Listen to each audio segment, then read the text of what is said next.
part inferior sempre és sòcol de pedra i la part superior en este cas és de tapial en esta banda i de toves assecades al sol aquí, tabots assecats al sol. Primer moment de la moleta, les cases eren totes en pedra, d'aquí fins al techo en pedra. Segon moment de reocupació de la moleta, ja fan esta tècnica.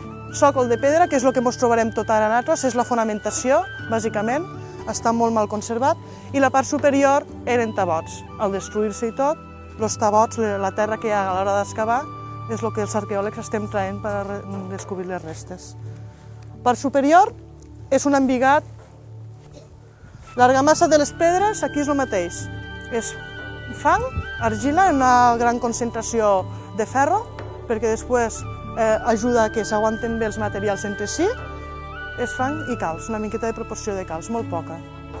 Comentar-vos la porta, l'alçada d'esta porta. Les portes són molt més baixetes, però aquí estem fent moltes visites al que serien xiquets i grups i això, i per evitar que algú es pegui un cop, com ha passat alguna vegada a Calafell, que vam estar treballant bastants anys, doncs vam decidir fer una porta estàndard. I les obertures, tant esta com la de detrás, és per la qüestió d'il·luminació.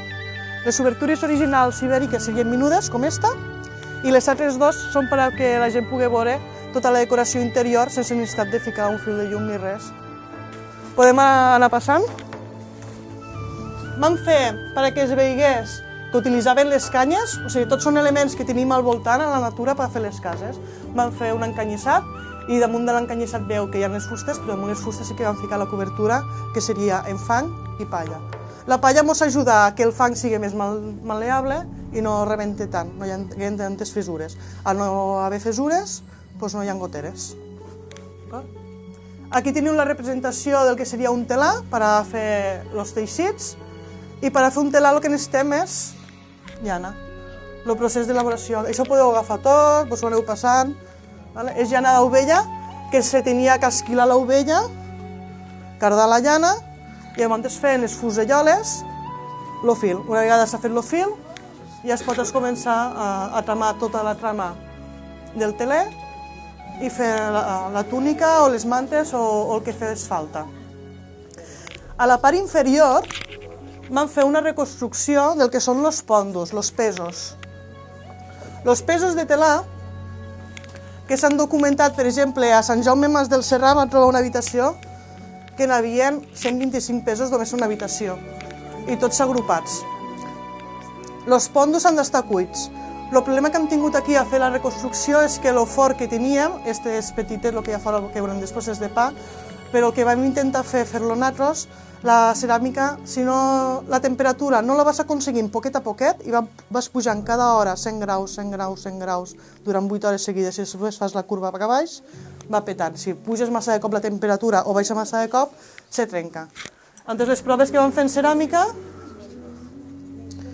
ens han petat moltes, un 50%, 60% de la producció que vam fer se mos va petar. És ceràmica que són formes que ensenyen els cordons aplicats i veieu això, que és això? És pels dits. Les decoracions són les digitacions del cordó aplicat de la ceràmica. És un bassaguard i està tota grisa. La ceràmica, quan és grisa, la ibèrica, és perquè al ficar-la al forn s'ha tapat la boca del forn, com va ser este cas, perquè el fum se quede dins i impregne la ceràmica. O sigui, la ceràmica ibèrica pot ser de cocció reduïda, que seria esta, o de cocció oxidada, que és la de color roig, com heu vist en aquella d'allà. Esta paret, totes les parets estan totes emblanquinades, capa de calç emblanquinat, i després li van fer una decoració geomètrica. El color blanc, la calç mos evita que hi hagi bitxets, perquè ho mata tot, i després refresca i mos rebota la llum per l'habitació. I esta paret d'aquí detrás la porta la vam deixar sense emblanquinar, sense rebossar, perquè es veiés el detall dels tabots. Vam fer 1.500 tabots de fang per a construir la casa. Per assecar un tabot necessites una setmana per cada banda, perquè s'assequi bé l'interior. O sigui que aquí hi ha bastanta feina manual, tot manual ho vam fer. Un altre element que hi ha a les cases que està documentat arqueològicament són les banquetes. Són banquetes per assentar-se, per a vigilar el foc i per a dormir. A dos de les cases, les banquetes, a l'interior de les banquetes, a l'hora de construir-se, ficaven els enterraments dels xiquets. Els xiquets no tenen dret a ser incinerats, els adults sí que s'incineraven, si eren una part important de la societat, però els xiquets no. No eren útils a la societat, no havien arribat als 5 anys, no podien treballar, no podien...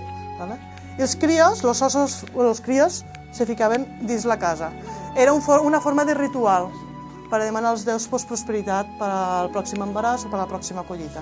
I a l'habitació 67 de la Moleta, que després visitarem, allí se'n van trobar fins 7 enterraments a la banqueta adossada al mur, que ara és la muralla. I finalment, la llar de foc. Una llar de foc per a calentar l'habitació, per a cuinar, i per a aquesta calor s'aguanta, això és fang, simplement, però a la base inferior del fang hem apegat ceràmica. Ceràmica dels gerros com estos que s'han anat trencant. Què fem? Doncs la reaprofitarem, la pegarem aquí i aguantarà molt millor la caldor. El foc no el farem directe aquí perquè si no mos cremarien les canyes, mos cremaria tot. Fem fora el foc i entrem les brases. Prou brasa per a poder cuinar el que sigui i sempre controlant que se mantingui una miqueta esta caldor. El forn, els mateixos materials. S'han fet la base de pedra i després la reconstrucció és fang. Tabots recoberts en fang i la cúpula vam agafar canyes, com se veu a la fotografia, les vam col·locar i després vam fer la falsa cúpula. Quan se va estar sec, vam encendre el forn, la canya se va destruir per l'acció del foc en l'interior i s'ha quedat el forn. Este està afonat perquè el vam deixar mig fer. Este sí que el vam cobrir, però este no, per a veure el procés de degradació. Per així podem estudiar quan tarda una estructura a destruir-se. Càmera inferior a baix, una graella superior però en obertures i a la part de dalt que està afonada seria la cúpula i dins la cúpula s'hi ficaria la ceràmica i sempre alimentant el forn per la part de baix per a poder aconseguir la temperatura desitjada. Un altre sistema d'emmagatzemar el gra a molts poblats i jaciments de Catalunya són les sitges. Són forats realitzats en terra directament, de fins a 3 metres de fondària. Aquí està escapçat, hauria de ser boca estreta i després anirien obrint, i on és a la part superior, tapat en una pedra i fang. El que fa és que el gra, quan està a l'interior, hi ha un procés que sí que es va podrint els 20 centímetres de la part superior i consumís l'oxigen que queda. I on se fa com l'8. Els 20 centímetres superiors se perden de gra, però tot el de baix està intacte. I en este gra que aconseguien els ibers com a excedent és un dels productes que intercanviaven en els fenicis i en els grecs. Aquí tenim el que seria un molí de mà. Són els primers molins. Si aquí tinguéssim el gra, hauríem d'anar anant i venint, se diu molí de va i ve. I després ja apareixen al segle V els molins rotatoris. Este era més rústic i costava més obtindre la farina.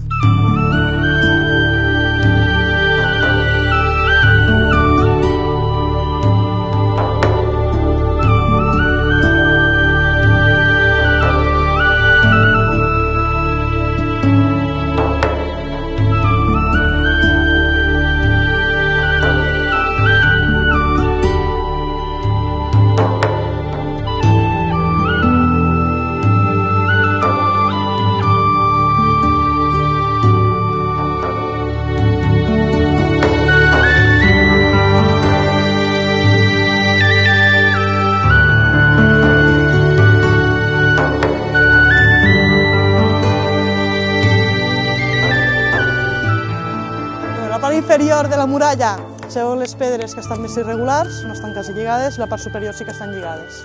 D'acord? Per què van fer aquesta muralla aquí i només per cá fora com tindria que ser? Perquè van confondre un mur que era molt ample, feia quasi 2 metres, com són les muralles ibèriques, que la majoria dels sòpodims ibèrics són les muralles defensives de 2 metres, i llavors van creure que era la part superior. I a més, en aquesta banda d'aquí, sobretot, no havia cap estructura visible fora. O sigui que el poblat seria molt més gran del que és actualment. Possiblement la muralla, pel que hem estat excavant a partir del 2007, 2008 i 2009, fins al 2010, que va ser l'última actuació que vam fer, aniria per aquí fora el caminet este que estem fent ara.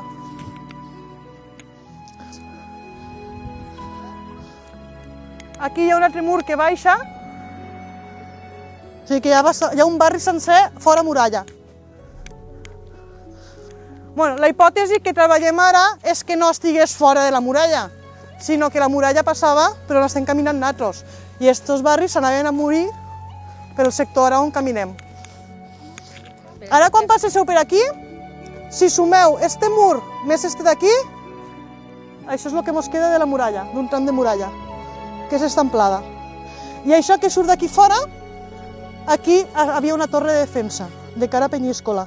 Penseu que allí a Vinaròs i a Benicarló són el Puig de la Nau i el Puig de la Misericòrdia, que funcionen al segle VII en la Moleta del Remei i en Sant Jaume Mas del Serrà, que són dos jaciments d'aquí al Canà. Ni seria muralla, ni seria l'accés original, per on entrem ara.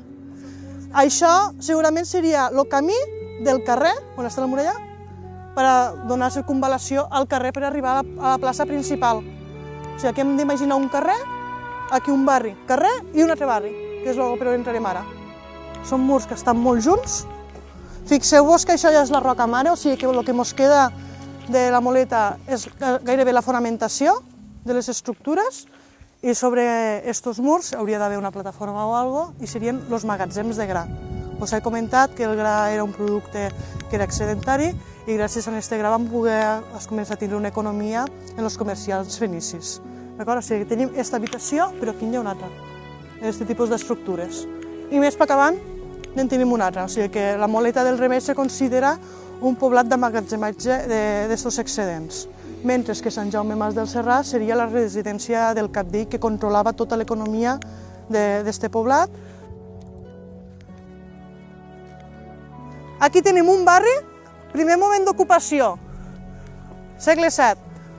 Quan el construeixen, les habitacions són molt llargues, van a morir a muralla, d'acord? I veiem habitacions molt llargues, molt llargues. S'abandona durant 150 anys la Moleta i a la reocupació se fan les habitacions més menudes que estan com tallant aquests grans rectangles. O sigui, canvia el sistema d'aprofitament dels recursos i necessiten espais diferents. I per això veiem habitacions que van a morir muralla i després petits rectangles, que és el canvi de segles d'un moment, primer moment i després del segon moment. Aquí diuen que és el magatzem, l'escorxador, el matadero. Quan a l'hora d'excavar-ho van trobar molts de fragments d'ossos. No ossos morts, sinó ossos que tenien un tall concret, molt fragmentat, o sigui que se considera l'escorxador d'aquí de la Moleta del Remei. Perquè no només s'havien de dedicar a l'agricultura, sinó que tenien altres recursos naturals per sobreviure. Tenim això, són les llars de foc. Han quedat algunes llars de foc aquí dalt la Moleta per excavar i estan molt fragmentades, molt degradades, perquè plou, fa vent, i aquí quan plou, plou de veritat. I poquet a poquet se van degradant. A la reconstrucció van fent ceràmica, perquè així la gent pot veure com se feien aquí dalt mateix al jaciment in situ, però a altres poblats de Catalunya s'utilitzava la ceràmica com a refractari per aguantar la calor de les llars de foc. Aquí queden les restes d'una llar de foc utilitzant les pedres com a refractari i hi ha unes quantes a diferents habitacions del jaciment. I això, clar, aquí veu pedres, però vos heu d'imaginar com la casa que heu estat abans, paret alçada, techo i bigues, i unes adosades a les altres. Aquestes serien les parets mitgeres i faria tot un barri aquí, això, un camí de circunvalació i fora l'altre barri. I este caminet que mos aniria a morir on està la plaça central, possiblement per reunir-se i fer els intercanvis comercials. És una torre de defensa del segle V, que és del segon moment d'ocupació i de control dels enemics que poguessin vindre. Penseu que aquest és un dels accessos més complicats si hem de pujar algun enemic per poder defensar. Panoràmiques, Puig de la Nau i Puig Misericòrdia per la banda de Penyíscola, Vinaròs, Benicarló, per allí de baix, indicat en una senyal. Dos poblats que funcionaven en un primer moment de l'existència de la Moleta, com us he comentat abans, i a la banda de la muntanya d'allí de Trasdui-de-Cona, Cogula i Ferradura. I per la banda est hi ha una indicació per allà que està Sant Jaume. Per a veure-ho millor heu de buscar la muntanyeta esta que està foradada, que hi havia com una pedrera, pugeu la vista cap amunt i allí a dalt hi ha com una clariana, algo més claret, allí estaria Sant Jaume Mas del Serrà. Allí estaria el cap, la residència del cabdill, del que organitzava jeràrquicament aquests diferents poblats del complex Sant Jaume, denominat complex Sant Jaume. Com us he dit abans, Cogula i Ferradura, control estratègic. Cogula, sobretot, que és on està la torre de repetició, queda molt poquet, està molt arrasat. Ferradura han fet diferents campanyes d'excavació, han consolidat murs i també hi ha un caminet per a poder accedir, es pot visitar. I aquí aneu fixant-vos sobretot en les parets, el que està reconstruït, aquestes línies que es veuen marcades que surten, ens indica el que és original, que són no res, 3 filades, en aquest cas, i el que està reconstruït. O sigui, el nivell d'arrasament de molts dels jaciments. I en aquesta zona, en aquesta habitació en concret, és on se van trobar la majoria dels enterraments infantils. Per què estem trobant ceràmica aquí, encara? Perquè tot aquest sector on estem ara, fins allà baix, no s'ha excavat mai. Aquesta zona encara està verge, no ha hagut mai una intervenció arqueològica. Per això encara en superfície, com que va plovent i fa vent i això, ens van sortint restes de ceràmica.